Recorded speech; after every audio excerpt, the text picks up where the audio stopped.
Praise the lord. ક્રિસ્મોલ અભય તથા બેનો, દિવ્ય અને દિવ્ય સંદેશમાં તમારું સ્વાગત છે.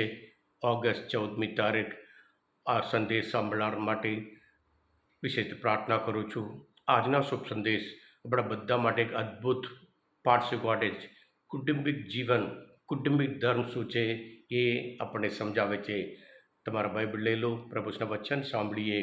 માથ્યુનો ગ્રંથ 19મો અધ્યાય 3જી કડીથી 12મી કડી સુધી. કેટલાક ફરોશીએ આવીને પરીક્ષા કરવા માટે ઈસુને પૂછ્યું, ગમે તે કારણસર પોતાની પત્નીને છૂટાછેડા આપવાની શાસ્ત્રમાં છૂટ છે? ઈસુએ સામો સવાલ કર્યો, તમે વાંચ્યું નથી? વિધાતાએ સૃષ્ટિના પ્રારંભથી જ માણસને નર અને નારી એમ સર્જેલા છે, અને કહેલું છે, આ કારણથી પુરુષ પોતાના માતા પિતાને છોડી જશે અને પોતાની પત્નીને વળગી રહેશે, અને એ બંને એક બની જશે. એટલે પછી પતિ પત્ની બેને રહેતા એક જ બની જાય છે. આથી ઈશ્વરે જેમને સાથે જોડ્યા છે તેમને માણસે છૂટા ના પાડવા. આ પ્રભુની વાણી છે, તે આપણો આધાર છે. કૃષ્ણ ભાઈ તબેનું, બધા સંસ્કારો માટે એક સંસ્કાર આધાર હોય એ મેરેજ છે. સમાજ માટે એક આધાર હોય એક કુટુંબ છે. મેરેજ એક કવનન્ટ છે, એક સંસ્કાર છે, એક કરાર છે. જેવી રીતે નવો કરાર, જૂનો કરાર, એવી રીતે મેરેજ પણ એક કરાર છે અને એક સંસ્કાર છે. એટલે આજના શુભ સંદેશ દ્વારા પ્રભુ ઈસુ આપણને સમજાવે છે કુટુંબિક જીવન એટલે શું છે, લગ્ન જીવન એટલે શું છે. આજે દિવસે ને દિવસે લગ્ન જીવન બહુ અઘરું બની જાય છે. કારણ ક્રિસ્મવાલા ભાઈ બહેનો, કુટુંબિક જીવન માટે, લગ્ન જીવન માટે આધાર એ પ્રેમ છે. અને એની સફળતા ત્યાગ છે. જ્યાં પ્રેમ હોય, જ્યાં ત્યાગ હોય, એ સફળ જીવન થઈ જાય છે. ત્યાગ એટલે આપણને લાગે છે બધા જે દેશ માટે મરી ગયા, મને આવી રીતે એ થયા, એ ત્યાગ એ તો છે જ. બીજા માટે જીવવું એ પણ ત્યાગ છે. પતિ પત્ની માટે જીવે અને પત્ની પતિ માટે જીવે. એક સ્મોલ જોક છે. એક પતિ પત્ની લગ્ન કર્યા પછી થોડા દિવસમાં જ પતિદેવને થોડું માથું દુખ્યું. પત્ની વિક્સ લઈને લગાડીને માલિશ કરતા હતા. માલિશ કરતાં કરતાં મજાકમાં પૂછ્યું, લગ્ન કર્યા પછી હું તમારે માથું દુખતું હતું એટલે હું માલિશ કરું છું વિક્સ લગાડીને, લગ્ન પહેલાં તમારા માટે એ બધું કોણ કરતું હતું? પતિદેવ બોલ્યો, લગ્ન કર્યો ને એના પહેલાં મને કોઈ દિવસ માથાનો દુખાવો થયો જ નહીં. લગ્ન થયા પછી જ મારું આવી રીતે માથું દુખે છે એમ કરીને કહેતો હતો. ક્રિસ્મસ ભાઈ તબેનું, આજે અલગ અલગ કારણથી, જાત જાતના કારણથી, એકદમ નાનું કારણથી છૂટાછેડા, ડિવોર્સ, પણ ઈશ્વરની ઈચ્છા નથી. ક્રિસ્મસ ભાઈ તમે, પ્રભુએ કહ્યું છે, વિધાતાએ સૃષ્ટિના પ્રારંભથી માણસને નર ને નારી સર્જેલા છે. કુટુંબિક જીવન શું છે એમ કરીને એફએસએસના ધર્મશાસ્ત્ર 5મો અધ્યાયમાં 11થી કલમથી એ કહે છે કુટુંબિક જીવન શું છે. દુનિયામાં એવો કોઈ ગ્રંથ ના હોય, પતિ કેવી રીતે રહેવાનું, પત્ની કેવી રીતે રહેવાનું, બાળકો કેવી રીતે કરવાનું, સુખી જીવન કેવી રીતે જવાનું, એ બાઇબલ છે. આવી રીતે અદ્ભુત ગ્રંથ આપણા હાથમાં હોય, આપણા ઘરમાં હોય, અને જ્યારે એનું પાલન કરીએ, આપણા કુટુંબ જેવું સુખી કુટુંબ કોઈ હોઈ શકે જ નહીં. અને પ્રાર્થના એક એસેન્શિયલ, એક જરૂરિયાત વસ્તુ છે.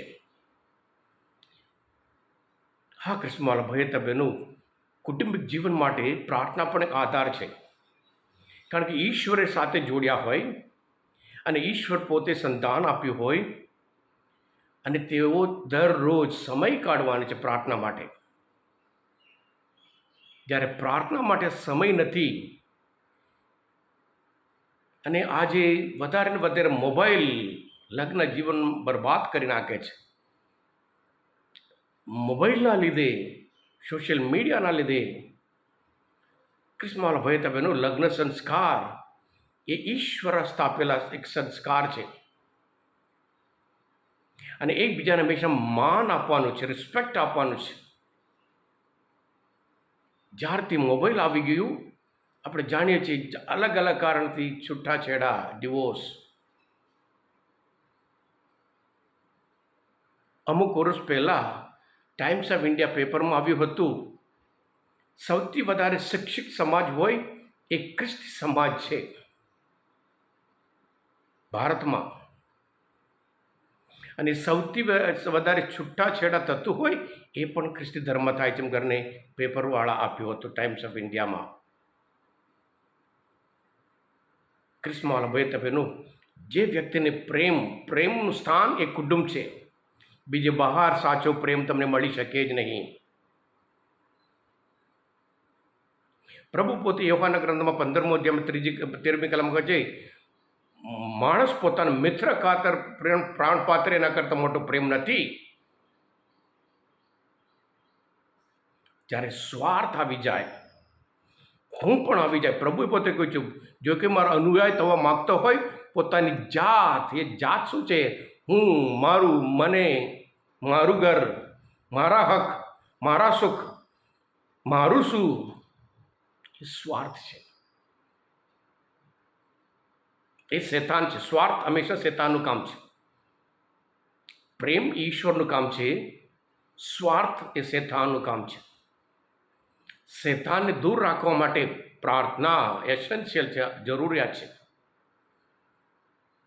અને લગ્ન થયા પછી બંને એકબીજા પર પ્રેમ રાખે, સાથે સાથે બાળકો માટે આપણે જીવવાનું છે. લગ્ન થયા પછી મા બાપ અલગ થઈ જવાનું છે. દુઃખની વાત છે, ઘણી વખત મા બાપ છૂટાછેડામાં મોટો ભાગ ભજવે છે. મારી દીકરી રડે હું સહન નહીં કરી શકતા, મા બાપ બોલે છે. એમને સમજાવવાને બદલે અને ભેગા કરવાને બદલે બસ ઘરે આવી જાઓ. શેતાનનું કામ છે, ભાગલા. પ્રભુ હંમેશા યુનાઇટ કરે છે, ભેગા કરે છે. આજે વિશેષ રીતે આપણે બધા ખ્રિસ્તી કુટુંબો માટે વિશે પ્રાર્થના કરીએ. અને પ્રભુ તો બહુ અદ્ભુત સંદેશ આપે છે. પતિ પત્ની રહેતા એક જ બની જાય છે. એમાં હું અને મારું, મને નહીં, આપણું છે.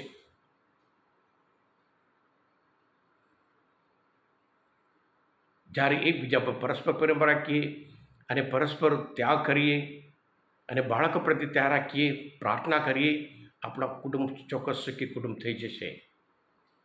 અને આ જમાનામાં હજુ વધારે ખરાબ લિવ ઇન રિલેશનશિપ, કારણ કે લોકોને લાગે છે કે કોન્ટ્રાક્ટ છે.